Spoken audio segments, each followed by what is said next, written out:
নমস্কার বন্ধুরা, শ্রীমাস কিচেন থেকে শ্রীমা বলছি। বন্ধুরা, আজ আমি আবার আরেকটা ঝিঙের নিরামিষ রান্না নিয়ে হাজির হয়েছি। নিরামিষ কোনো কিছু রান্না করতে চাইছেন, ঝিঙের এই রান্নাটা করে নিন। খুব সহজে রান্না করে নিতে পারবেন। গরম ভাতে বা রুটির সাথে আর কিছু লাগবে না, খেতে হবে দুর্দান্ত। তাহলে চলুন বন্ধুরা, একটা লাইক দিয়ে ভিডিওটা দেখে নেওয়া যাক। প্রথমে আমি 4টে কচি কচি ঝিঙে নিয়েছি, মিডিয়াম সাইজে 2টো নিয়েছি আলু, আর নিয়েছি ছোটো বাটি 1 বাটি বেসন, আর নিয়েছি একটা টমেটো। এগুলো দিয়ে একটা দুর্দান্ত স্বাদের নিরামিষ ঝিঙের রেসিপি রান্না করে দেখাবো।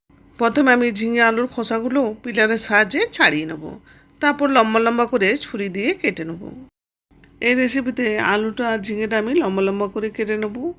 নতুন বন্ধুরা আমার চ্যানেলে প্রথম ভিডিও দেখছেন, ভিডিওটি ভালো লাগলে চ্যানেলটি সাবস্ক্রাইব করে আমার পাশে থাকবেন, আর পাশে থাকা বেল বাটনটি অন করে দেবেন। তাহলে নতুন কোনো ভিডিও আপলোড করলে নোটিফিকেশান পৌঁছে যাবে সবার আগে আপনাদের কাছে। ঝিঙে আলুটা আমার কেটে নেওয়া হয়ে গেছে, এটা পরিষ্কার জল দিয়ে ধুয়ে নিয়েছি। এবার গ্যাসে কড়াই চাপিয়ে দিয়ে আমি যে 1 বাটি বেসন নিয়েছিলাম, সেই বেসনের থেকে আমি 2 চামচ বেসন নিয়ে নেব কড়াইয়ে। একটু হালকা ভেজে নেব, খুব বেশি ভাজার দরকার নেই, বেসনের কাঁচা গন্ধটা গেলেই হবে। বেসনটা আমার ভাজা হয়ে গিয়েছে, এবার গ্যাস অফ করে বেসনটা অন্য পাত্রে তুলে নেব। এবার যে বেসনটা বাটিতে ছিল সে বেসনটা একটা বড় পাত্রে নিয়ে নেব, সাথে নিয়ে নেব অল্প একটু কালো জিরে। আপনারা চাইলেও মৌরি দিতে পারেন, যে যেমন পছন্দ করবে সে অনুযায়ী নিয়ে নেবেন। অল্প একটু দিয়ে দিলাম নুন। এবার অল্প অল্প জল দিয়ে, না খুব শক্ত না খুব পাতলা, একটা বাটার তৈরি করে নেব। দেখুন, এরকম একটা ব্যাটার তৈরি করে নিয়েছি। এবার এটা 5 মিনিট ফেটে নেব। আপনারা যত ভালো করে ফেটে নেবেন বেসনটা, তত ভালো বড়াগুলো সুস্বাদু খেতে লাগবে। দেখুন, আমি ভালোভাবে ফেটে নিয়েছি বেসনটা। এবার এগুলো বড়ার আকারে ভেজে নেব। বড়াগুলো ভাজার জন্য গ্যাসে কড়াই চাপিয়ে দিয়েছি। কড়াইটা ভালো করে গরম করে নিতে হবে। এবার দিয়ে দেবো সর্ষের তেল, একটু পরিমাণে বেশি দেবেন।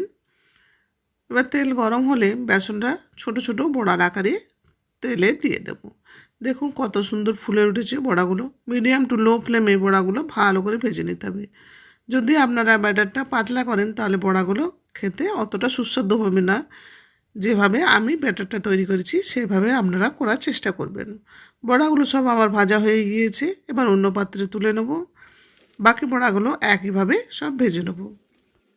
বেসনের বড়াগুলো ভাজার পর যে তেলটা আছে সেই তেলে আমি সবজিটা তৈরি করে নেব। তার জন্য আমি প্রথমে দিয়ে দিলাম অল্প একটু কালো জিরা, আর তার সাথে জিরা ফোড়ন হিসাবে দিলাম। একটা দিলাম শুকনো লঙ্কা, আর একটা তেজপাতা। এবার দিয়ে দেবো কেটে রাখা আলুগুলো এই তেলে ভেজে নেবো। সাথে দিয়ে দেবো 1/2 চামচের মতো ঘি।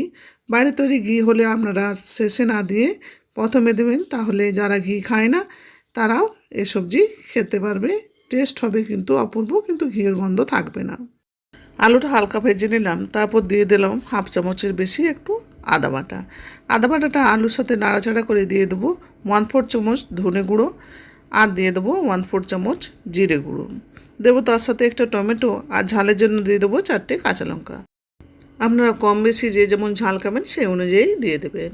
এবার এগুলো একটু ভেজে নেবো। সাথে দিয়ে দেবো পরিমাণ মতো হলুদ, আর কালারের জন্য দিয়ে দেবো 1/4 চামচ কাশ্মীরি লঙ্কার গুঁড়ো। এবার এগুলো মিডিয়াম টু লো ফ্লেমে ভালো করে ভেজে নেবো, যতক্ষণ না মশলা ভাজার গন্ধ ছাড়ছে। মশলা ভাজার গন্ধটা উঠেছে, এবার দিয়ে দেবো ঝিঙের টুকরোগুলো বেশি সময় সেদ্ধ হতে লাগে না। আর আরেকদিকে আলুটা আমার ভাজতে ভাজতে অনেকটাই সেদ্ধ হয়ে গিয়েছে, তাই আলুটা আমার লাগবে না বেশিক্ষণ সেদ্ধ হতে। ঝিঙেটা দিয়ে 2 মিনিটের মতো আমি ভেজে নিলাম। তারপর দিয়ে দিলাম পরিমাণ মতো নুনটা দিয়ে ভালো করে কষিয়ে নেব। দেখুন, আমি কয়েক মিনিটের মতো কষিয়ে নিলাম। ঝিঙেটা অনেকটাই কমে গিয়েছে। এবার 5 মিনিটের জন্য ঢাকা দিয়ে দেবো। 5 মিনিট পর ফিরে এলাম। দেখুন, ঝিঙেটা অনেকটাই নরম হয়ে গিয়েছে। এবার দিয়ে দেবো ভেজে রাখা বেসনটা দিয়ে সবজিটা ভালো করে কষিয়ে নেব। তার সাথে একটু জল অ্যাড করে দেবো। আপনারাও একটু জল অ্যাড করে দেবেন, তাছাড়া সবজিটা পুড়ে যাওয়ার সম্ভাবনা থাকবে। এই 2 চামচ বেসন সবজিটা কত টেস্ট পাল্টে দেবে, আপনারা যদি না রান্না করে খেয়ে দেখেন তাহলে বুঝতে পারবেন না। দেখুন, আমি বেসনটা দিয়ে কিছুক্ষণ কষিয়ে নিয়েছি। এবার দিয়ে দেবো 2 বাটির মতো জল। এখানে একটু জলটা বেশি পরিমাণেরই লাগবে। জলটা দিয়ে খুন্তি দিয়ে সবজিটা একটু নাড়াচাড়া করে নেব। যখন সবজিটা ফুটতে শুরু করবে সেই সময় 5 মিনিটের জন্য ঢাকা দিয়ে রান্না করে নেব সবজিটা। 5 মিনিট পর ফিরে এলাম। দেখুন, সবজির কালারটা খুব সুন্দর হয়েছে। আলুগুলোও সেদ্ধ হয়ে গিয়েছে। এবার দিয়ে দেবো 1/4 চামচ গরম মশলা, আর দেবো তার সাথে 1/2 চামচ চিনি। যেহেতু নিরামিষ রেসিপি একটু মিষ্টি দিলে বেশ ভালোই লাগে। আর দিয়ে দেবো একটু নুন, নুনটা একটু কম হয়েছে তাই একটু নুন দিয়ে দিলাম। এবার দিয়ে দেবো বেসনের ভেজে রাখা বড়াগুলো। বড়াগুলো দিয়ে নাড়াচাড়া করে 5 থেকে 7 মিনিটের জন্য ঢাকা দিয়ে ফুটিয়ে নেবো।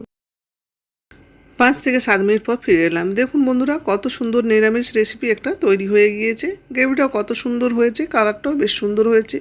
2 চামচ বেসন দেওয়ার পর গ্রেভিটা এত গাঢ় হয়েছে দেখেই লোভ লাগছে। বড়াগুলো সবজির জলটা টেনে বেশ রসালো হয়ে উঠেছে। এতে বড়াগুলো খেতে খুবই টেস্টি হবে। বন্ধুরা, আজকের রেসিপি যদি ভালো লাগে প্লিজ কমেন্ট বক্সে কমেন্ট করে জানাবেন। সুস্বাদু নিরামিষ ঝিঙের সবজি আমার রান্না হয়ে গিয়েছে।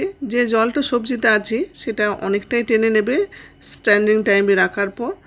এবার গ্যাস অফ করে দিয়ে ঢাকা দিয়ে দেবো 10 মিনিটের জন্য। দেখুন বন্ধুরা, কত সুন্দর একটা ঝিঙের নিরামিষ রান্না হয়ে গিয়েছে। আগে যে জলটা ছিল তার চেয়ে এখন অনেকটাই জল কমে গিয়েছে। এখন এটা খুব সুন্দর দেখতে হয়েছে, খেতেও বেশ সুন্দর হবে। এটা এখন পরিবেশনের জন্য রেডি। এইরকম সবজি খেয়ে আমার পরিবারের সকলে খুশি। আপনারা চাইলে বাড়িতে একবার এরকমভাবে বানিয়ে দেখতে পারেন। আশা করি আপনাদেরও ভালো লাগবে। আজকে রান্নার ভিডিও যদি ভালো লাগে প্লিজ বন্ধুরা লাইক, শেয়ার অ্যান্ড সাবস্ক্রাইব করে আমার পাশে থাকবেন। আজকে এই পর্যন্ত। সবাই সুস্থ থাকুন, ভালো থাকুন। আজকের ভিডিওটি শেষ পর্যন্ত দেখার জন্য সকলকে ধন্যবাদ।